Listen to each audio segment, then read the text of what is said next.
how spoiled are we all? How much easier do we need life? The world we are at this point now, we are not going to change anymore. We're not going to not go on holidays and all of these things. But if we all do a bit less, if we build a bit less, if we use a bit less, drive a bit less, use our phone a bit less, it all becomes more.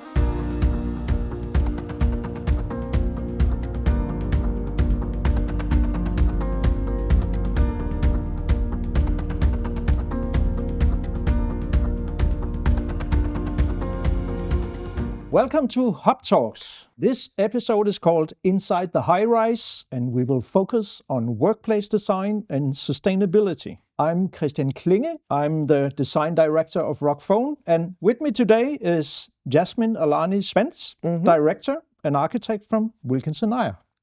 In this episode, we will focus on workplace design and explore if we can design for basic human needs and the urgencies of the environment all at the same time. So, Yasmin, can you tell us a bit about what first drew you to a specialty in workplace design and what role you have in the projects today? I think what drew me to it, well, I landed in it. I wasn't drawn, I landed. Many years when I started at WilkinsonEyre, I started on a very, very small project for Dyson. We were already working on the campus in Malmesbury, just outside London, and I got a little shed to refurbish. That's the project I got. And from then it just sort of grew. And James Dyson was very keen on workplace. And it was, it's amazing how quickly time goes. Even 10 years ago, a lot of people didn't talk about how you work and what settings you needed. But because it was also engineering-led, so you had different people working there. You had admin, you had bureaucracy, you have engineers, innovators. They did all need different settings. So with that came a huge learning curve of how do you put these different people and these different sort of groups within a building into their right environments. They need innovation spaces, focus work, but also because the campus is outside, a little bit more remote, how do you keep staff happy on a campus when you can't just walk out to the shop? So that's really where my interest and my learning curve started with the sort of workplace. And was workplace design something new at the time? You know what, I mean, I started architecture a long time ago. Workplace meant you designed, if we were lucky, the lobby desk, the reception desk, and then you put in desks. Yes. And you're allowed a certain amount of square meters and job done. So this has changed a lot, obviously, over the years, and I'm sure we'll discuss that further. But I don't want to walk very far to go to my lab. I need to have a coffee. Who knew that coffee is the basis of all workspace? That's really where it all sort of comes from. So I think, yes, even 10 years ago, workspace was not as discussed as it's now. It's amazing what has happened in 10 years. Yeah, and maybe especially after COVID, has something changed? Everything and nothing has changed, I would say. As you well know, the project on Citi Bank Tower, we won that project just before COVID, in the summer before, and so we had 6 months as a team to work on it. We had, of course, the concept, and suddenly we had COVID. First of all, it was a personal learning curve. How do you work remotely with a big team?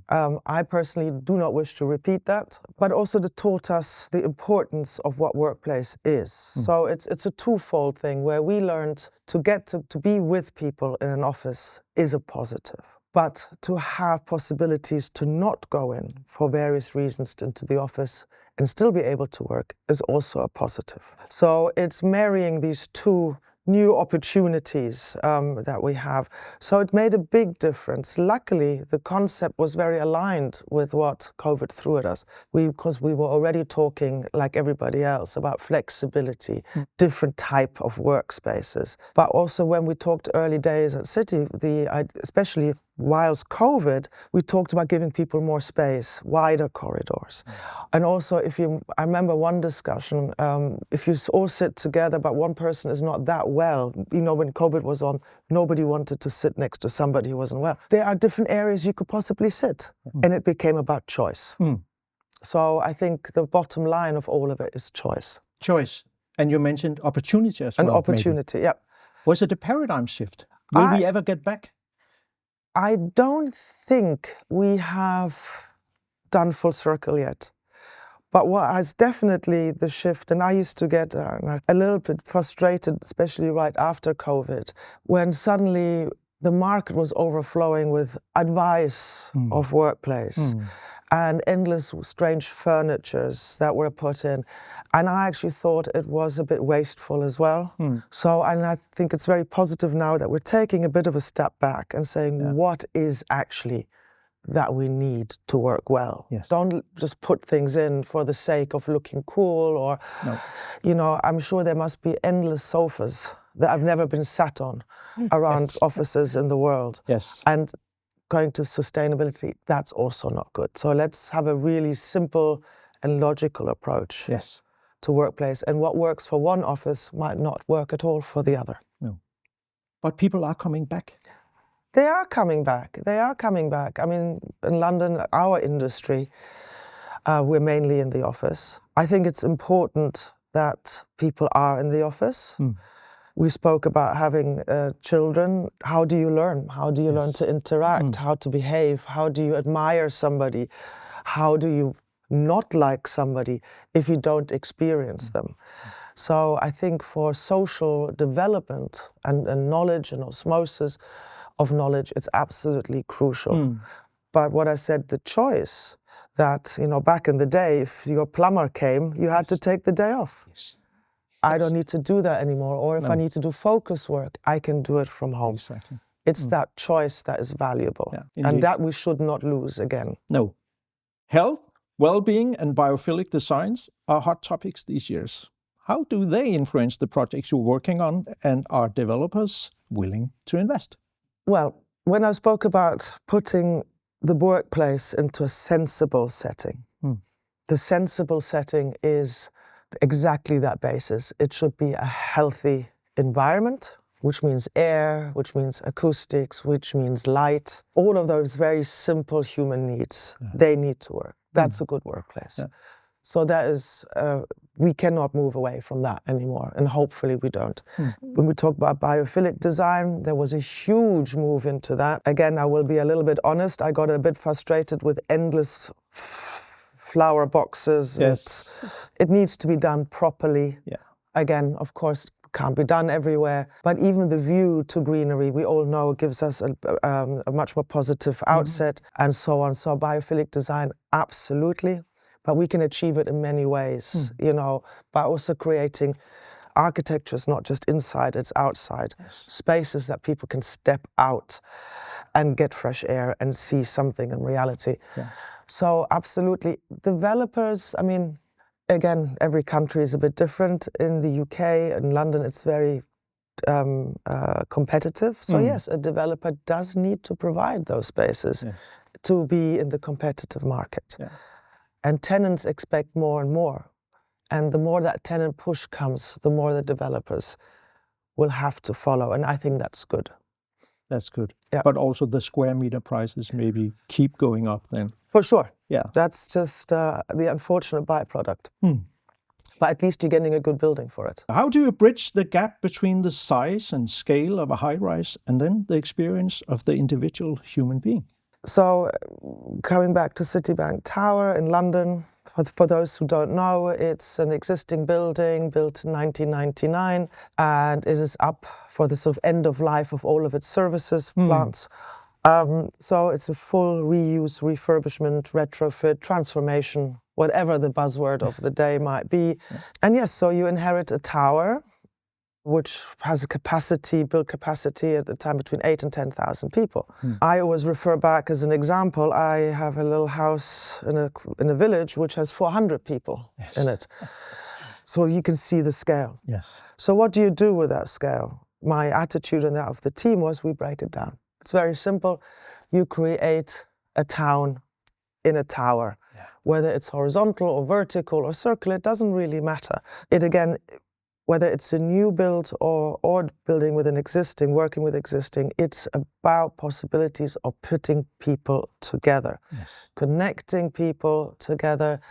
They call it these serendipitous meeting points, which, you know, again is a big word for accidentally bumping into somebody and enjoying it. Those things are key, that to bring, it's all about, and that's what we've learned from COVID, is it is about people. Every building is about people. We are all people that want to be in a group. and how do you work well and create a good setting. So facilitating social interaction. Facilitating social interaction, facilitating good workspace. Yes. So that not one person has to have exactly the same seat as the other, although those two people might do a completely different job. Accepting that. But also keeping people well in a building. So amenities, there's a lot of talk now about amenities and coffee and good food and all of that. Yes. But there are also breakout points. And coming back to Dyson, he understood very quickly, as I said, that he also encouraged, and that was a big mind shift, to say, I can at 4 o'clock sit at the cafeteria and I'm not being lazy, I am working. Yes. But I choose to work here. Whereas before 10 years ago, people were seen to be, well, you're not at your desk. No. So that's also been a big mind shift. Yes. We can use these places all day long. Yeah. I found a statement on your homepage. One size will not fit all. No. So what can the workplace designer do to accommodate all these different needs? So concentration work, collaboration, social interaction, etc. What to do? I always see it as a house, as a home. If you see your workplace as a home and you compare to how you deal in your home, then you have your workplace setting. Yeah. In your home, you have a collaborative space, which is your kitchen. You have a living room, which is already a next step. It could be on your own. And you have your own spaces, which are your focus spaces. And if you're lucky, you have a garden and a step out. So if we design workplace in the same that we instinctively use our homes, then we can make things fit. But every office is different. Yeah. Every ethic of companies is different. Yeah. So you also have to build to the ethic of that company, their ethos, what they stand for. Yes. But if you follow those simple rules, or at least in my mind, an office is a home, then you will automatically find these places and realize how people work. Sounds perfectly logical. That's what I thought. Are we witnessing a new generation of employees? I mean, I think so. Whole different expectations.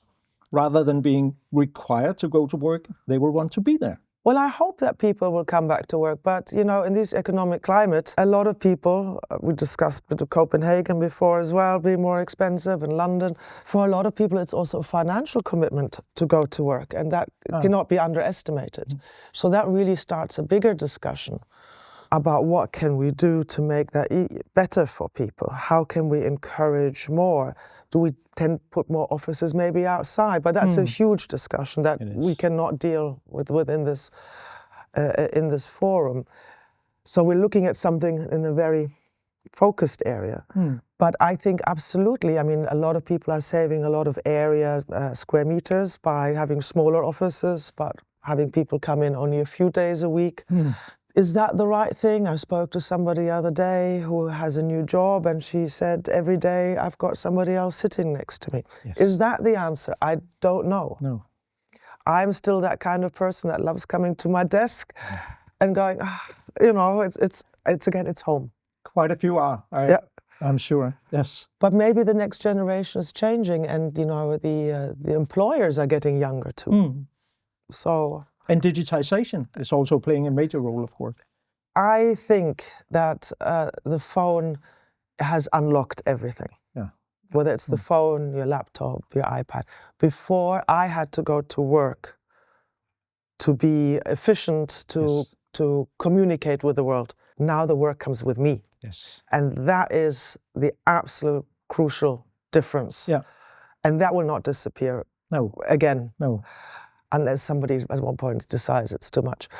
But that is the huge difference. Work is with us, not at the office. Yeah. And that is somewhat stress-related and so on. But that is the absolute difference to now to even 15 years ago. It's not long ago. No, exactly. So the physical workspace now being almost a home, is that rather for experience than productivity? No, I think it's for productivity. It's your basic needs as a human. I need to eat, I need to have good light, I need to be with others like-minded, I need to have a space I can draw back in, but I need to have a space, if I want to talk to everybody, then I need a kitchen table. Yes. For me, it's the map of how it should work. Also, you state that workspace needs to be considered an ecosystem. So the ecosystem is exactly what I'm talking about, this connectivity where you can tap into people, you can get knowledge from others, and you all work together in this ecosystem. It's not silos anymore. No. So if we look back at the towers at Canary Wharf that were all built around the same time, they were floor by floor by floor. If you went up or down, you took the lift. Yes. Made logical sense back then. Now you try and connect things that we have, for example, every 3 floors are connected and have a little village in the middle of it.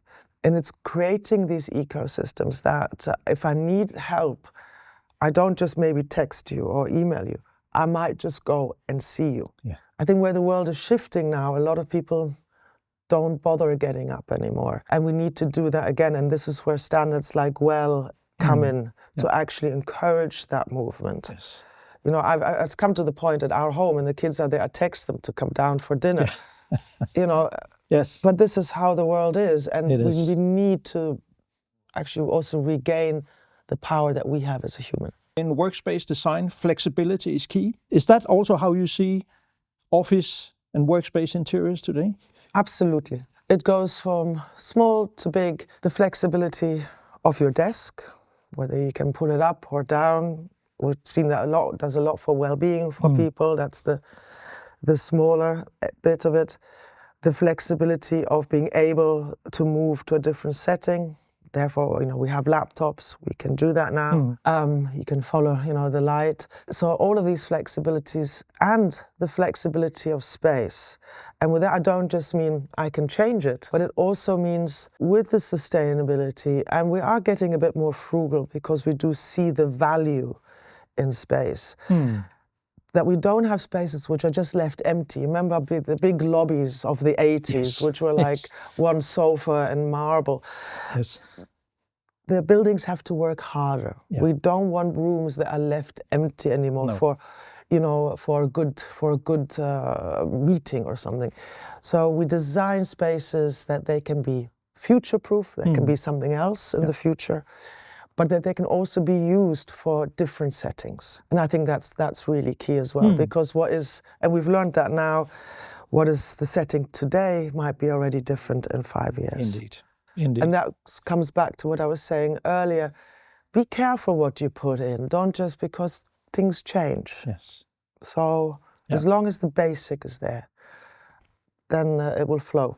It will be future-proofed. You also state that work happens in friendly environments with good furniture, lighting, workspaces, and acoustics. But are you able to convince the investors or the developers to actually invest in good quality?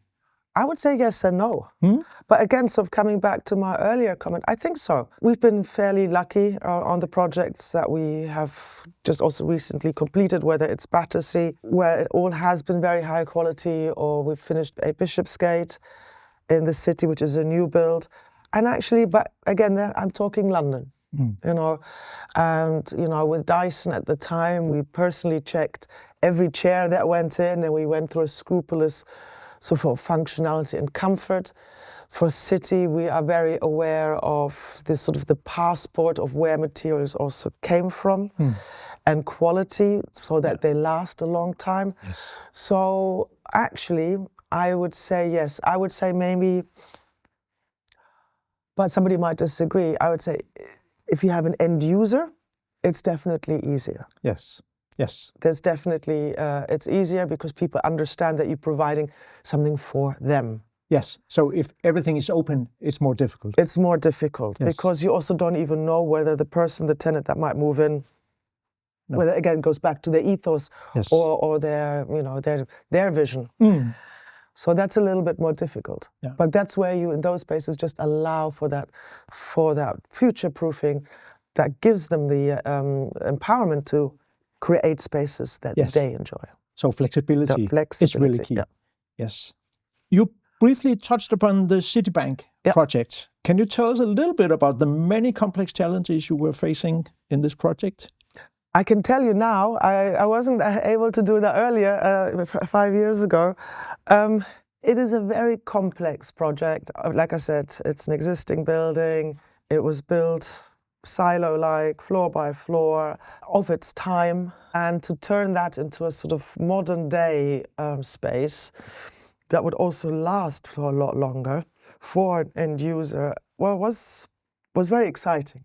We didn't see it as constraints. We saw it as actually a really positive opportunity. And we really, when we did the competition and the concept, we really went for it. We were also very lucky that the client was really, really engaged. And that made that sort of, because the project was going to be complex regardless, but it was a very positive. It is very difficult to design in what is there. Yeah. But because it was one of the first buildings that were going to be reused, because Battersea was a shell and we were going to fill it with wonderful things, which we have done beautifully. This one you had to put in what you took out, but in a much better way. And because it was the sort of first time, we actually didn't have a lot of precedent examples. No. Citi had done a project in New York before, so we did go to see that. But they had already learned from that and said, we want another layer now. So I would nearly think, in a sort of strange way, naivety was brilliant. Sometimes it goes a long way, and we just discussed that. I was on site the other day.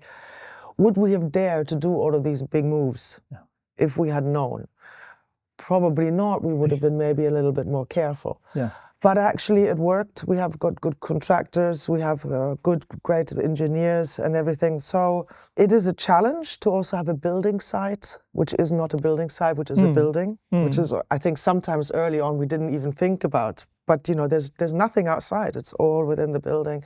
The amount of work you require and to just make the building ready for a retrofit or refit, and then the sort of infrastructure that you need to put in to create a building site to then create the new. So a lot of technical challenges as well. And structural challenges, because it's all internal. And the retrofit for Citi Bank is a complete sort of, they call it a deep energy one, where everything gets done. So it's been a very interesting challenge. I can imagine. And especially we have facades, new facades at the base of the building, at the middle of the building, and at the top, but not in between. So that is obviously a challenge, but I think we rose to it. I understand that you worked with a concept called vertical communities. Yeah. That sounds very interesting. Well, it's come back to what we started earlier. This, if we're going to have, I don't know, take 10,000 people, how do they live? They live, when I talk about a person, they live in a home. If I talk about a group, they live in a town. So we created these vertical villages and communities that also make the tower, the old-fashioned towers of the 90s, 80s, where the executives sit at the top, everybody sits in there, and at the bottom you have a big lobby. Somewhere there's a bit of food. And if you're lucky, at one point there was a gym. So we inherited a tower also that had 42 stories, but we did not add a single new lift shaft. So it was a holistic design where we changed things around. So we put something that's called the high street in the middle of the tower. So people do not come from the top to the bottom to get a sandwich. They go to the middle. And then we've created winter garden for the fresh air, so people can step out. You don't have to leave. That also helps the lifting strategy, because you don't have, 8,000 people just moving in one direction. And the next thing was, so you have a high street. What else do you need? You need a village. So every 3 floors connected, they have a village center. And everybody knows that in this village center, there is a bigger coffee offering. There is an agora where people can gather.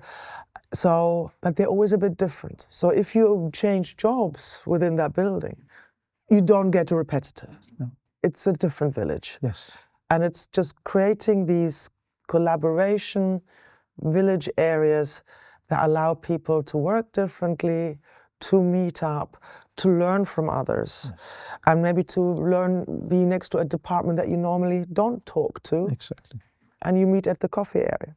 So people are moving around the building in a whole different way. In a whole different way, so 3 floors can always walk. And big openings. So it was always a bit of the Nice. joke of why are we taking so much area away? Yes. But because it was end user, we could. Yeah. And they bought into it. And Nice. so it's a whole town. And in the village, in the middle, the high street connects to well-being, so the gym. And all of those positive spaces are actually in the middle of the tower for the best views. Wow. So this concept was really key. this was really key. Nice. It was from the first sketches that you still see to now, and we've managed to keep it. Fantastic. Are you able to follow the project all the way through to completion? Yes. Wow. That's nice. That's it's nice. not always you are actually allowed to do that. Yeah. No, we are on it from beginning to end. Yeah. Which is also a great learning curve. You know, we have a lot of young architects as well that learn immensely on these projects. Are you succeeding with actually challenging legal requirements and do maybe negotiations with authorities or bending some certification requirements, or how do you see this? So I think on our Battersea project, apologies for not knowing all the details from it, we had to challenge it more, but that was from a heritage point of view, obviously, because, but when we talk about it in general, when it comes to now the reuse, that is where more challenges will come in for sure, because you cannot apply all the regulations that are for a new build for something that's already existing. No. So this is where we do address challenges. We've got another project on a completely different scale, a school which goes into an old building from sort of 1800s. The challenges are simply different. You cannot just apply one fits all. And I was also speaking to fire engineers recently. I was giving a talk, and they were saying the same. With this sort of advent of more and more retrofit or reuse, we need to address these statutory regulations for existing buildings to make them, because it doesn't fit. No, it's not feasible. It's not feasible. No. It's just not right. And that's going to start changing, I think now. You know, I was trying to think, when is the first time I really heard the word reuse before coming here? And I remember, so I did a project also for Dyson, weirdly enough. We reused our building that we did years ago. Then we did a reuse of 2 existing airplane hangars from the 1940s. But nobody called it reuse. No. We just said, it's a building that's already in sight, let's use it. Yes. And then I was in New York at one point, and I spoke to a developer, and he said, oh my God, you know, we got all these buildings in New York, and we're going to start reusing them. And that was, but this was 5 years ago. Yeah. So yes, it's been a big shift. So you believe we will see this trend of reusing building shells? And absolutely. A lot of our work now, especially, is very focused on that. The planning authorities in the City of London, for example, now really quiz you if you do want to take down a building. So a big shift, which is very positive. Super positive. Yes. Something that have been annoying me for years actually is building automation systems. I think we've all been sitting in meeting rooms where the light goes up and down, or the shading, and out of user control basically. Yeah. So are these systems improving? So do we really give back the power to the users, or are we still left in the dark? It really depends. So as I said to you before when we spoke, people say smart buildings. My thing is always make people smart, then the buildings will work. Then you get a lot of studies of the more control you have, the more people like it. But then you have, for example, the male-female study that some people like it hotter, some people like it colder. Which I then also think goes partially into how spoiled are we all? Yes. Can we not all, how much easier do we need life? I mean, of course, I'm talking for the few, not the everyone. So I think there's something there in the middle. That you allow a certain type of control. I think there's a lot of buildings where the automated systems are so difficult that the building is actually not run efficiently. Exactly. So it's the post-occupancy surveys that we need to follow up on. It's not good enough just putting all the stuff in. but people don't know how to use it. No, exactly. So I think there's definitely a chance to improve. Yeah. And maybe in the services, the sort of MEP side is discuss with the client, what do you actually really need? Yes. And also make sure that the maintenance teams actually knows how to run it. How to run it. Yes. Absolutely. At WilkinsonEyre, you believe that innovation, collaboration, and good design can further sustainability goals. You state that you embrace the fundamental principle of doing more with less. What does that mean for the design process? Well, the time I used that phrase, do less, I was challenged at a conference of what was a key thing to sustainability? And my response was through a discussion with a friend of mine who is very, sort of leads very much the thought process on sustainability. He sort of said, just do less. And I said, what do you mean, do less? And he said, well, the world we are at this point now, we are not going to change anymore. We're not going to not go on holidays and all of these things. But if we all do a bit less, if we build a bit less, if we use a bit less, if we drive a bit less, if we use our phones a bit less, it all becomes more. Yes. And so I really believe in that. So coming back to, again, legislations and statutory requirements, take acoustics. We are required to put so much in. And sometimes you think, do we really need so much, whether it's the acoustics, whether it's the carpet, but it's all of these things, is to step back a bit and say, where can we just be sensible?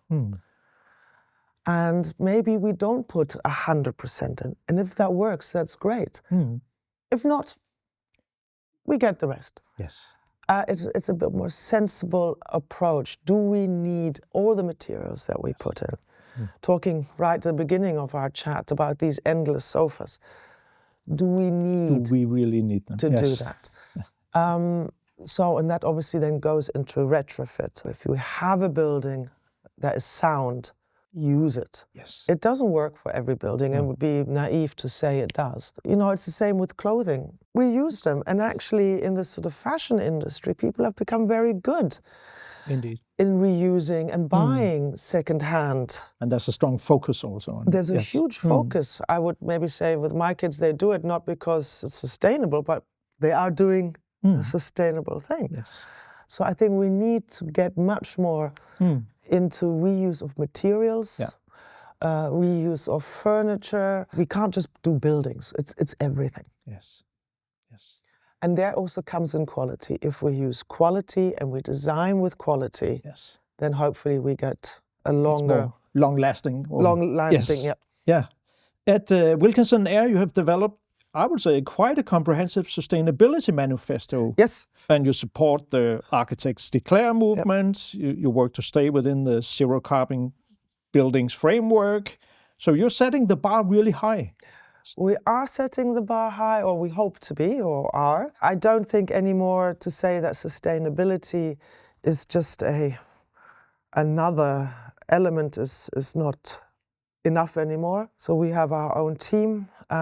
We work with them. They're part of the team, so that even in the early processes to make sure that right from the beginning we get that right flavor of sustainability. It's also teaching the younger team members again about and it changes all the time. Is really, really key. So we have, which I actually have here, our manifesto. And I had a good discussion with Nuno, who's the head of our sustainability department, about these moving targets. We went through it again together, and I thought, that 2030 target. And I think we were all ambitious, us and the automobile industry and all sorts of. I think we're realizing it's not as a quick fix as 2030. No.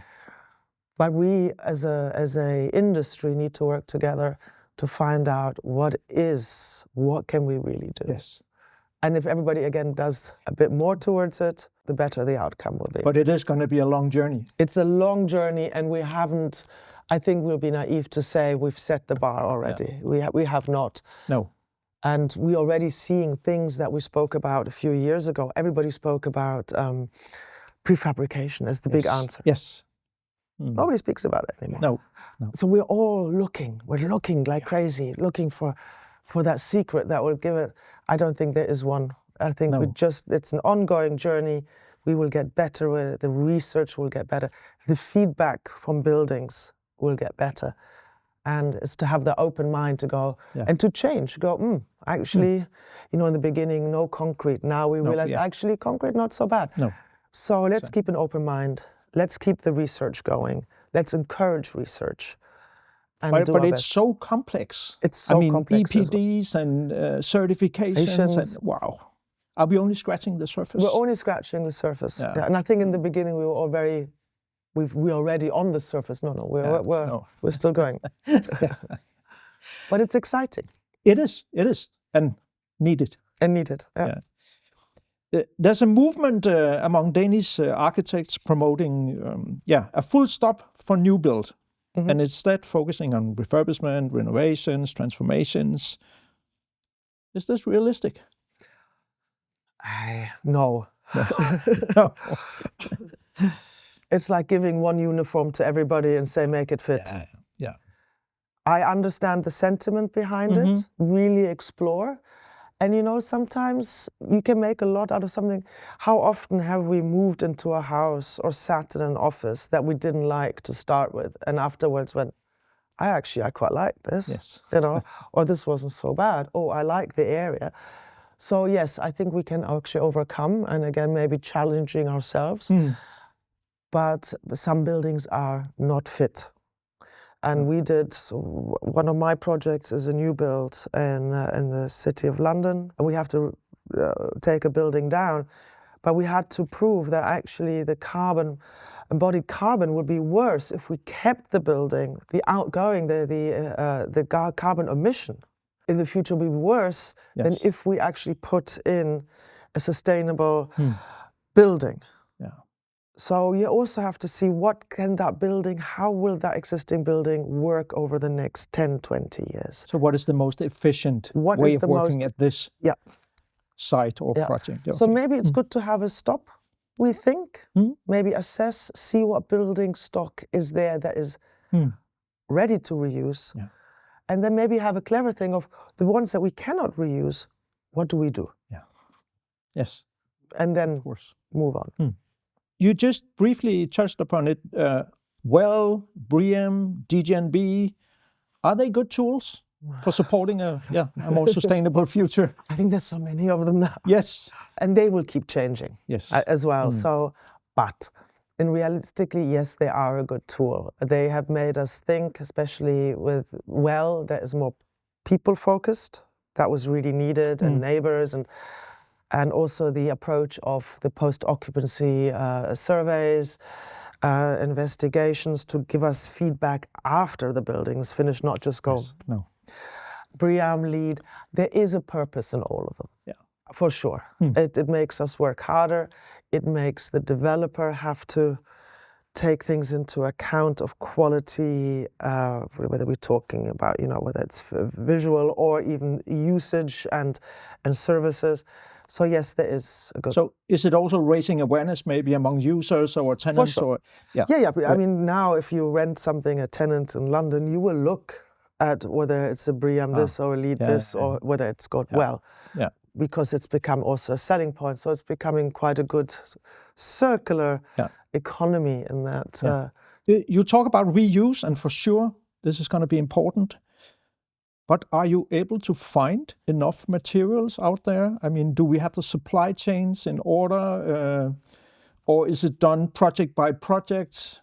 Do you have banks of materials where you can source reuse materials? So that is really an interesting topic. We're not 100% there yet, but companies are emerging. We're talking about material passports. Yes. For example, at Citi Bank, we are reusing the marble, again, it was built in the 90s, that was everywhere, and making tables out of them. So we're crushing them up and reusing them. Yeah. Small steps. So some of the glass has been removed to be reused. So we have done a whole method statement of what can we take out of that building and either give away, whether it's furniture, what can we reuse, what can we make one product into a different product, and that will be coming more and more. We're talking about material passports for even steel and all of that. Yes. What stops certain things now is warranties. Yes. Who will warranty a building? But let's start. Or even certifications. Certifications. Yes. So, but we're starting, and on a smaller scale, you could do these things now. So I'm very, very excited about it. Or we have the building where I told you that it's new. We're taking some stone down, obviously, with the building when it happens, and we'll be reusing some of that. And that's really exciting. Or actually the school, again, we are reusing some of the original materials because they're historic and putting them back. Yeah. And that's really lovely. And that will also stop this forever changing, drastic changing landscape of architecture where we keep a little bit of the past in order to move forward, which I think is really exciting. But we need to move forward. But of course, we need to reduce emissions, and I guess the built environment is a big contributor to CO2 emissions, so we really have to think. I mean, this is a very rough thing, and I might want to double check it, but I did want to say, you know, one of our big new buildings that we had created was a saving of 100,000 tons. Was created 100,000 tons of embodied carbon. Reusing Citi Bank Tower saves 100,000 here or there, but it basically, just, even if it's a rough estimate, shows the efficiency. But and also the building industry will get better when people talk about, it's a big challenge to retrofit, especially a high-rise. The building industry construction will get better. The more we do it, the cleverer we will get. These are the first steps. And the contractors will get better. They will know more. So let's go for it. And maybe people will make mistakes here or there, but I think it's worth it. So again, back to baby steps, just moving forward. Do it well, do it considered, but give it a good try. What trends or challenges from the past 10 years would stand out as the most transformative for architecture, maybe particularly in workplace design? I don't really want to go on about COVID as itself, but it changed the mindset. So I think that has been the biggest shift. It has allowed everybody, and maybe we were all waiting for this desperately and didn't even know that there can be this shift. We were not aware. We were not aware that we could possibly stay at home, you know. So I think that shift has changed everything. It changed our thinking, it changed our use of spaces. Like I said, do we need this much? That brings in sustainability. And the biggest thing is still IT and technology. That is, for me, the biggest shift. If I design now a meeting room, it is so different from years ago. So COVID, IT, sustainability, and a quest for better workspaces have done a huge shift over the last few years. So that is the transformative parameters. That's the transformative. Around everything pivots. So, what legacy or lasting impact do you hope to leave on the built environment through your work at WilkinsonEyre? Personally, I will say it won't be the first time. I want to leave something better than I found it. That's a good one. Positive spaces that people can remember, and they can change. So, here at the closing, any advice you would like to give to the coming generation of architects and designers that you believe is important? Go to the office, be open-minded, learn, collaborate. Again, this is much more this generation now of collaboration. Enjoy that, take what you learn, to keep the open mind and to put pressure on sustainability and not to make it something extra, to make it part of what we do. Thank you so much. Welcome. Yasmin. Thank you very much. It's been a pleasure. Likewise. Thank you for enlightening us. This was HubTalks Inside the High Rise. Thank you.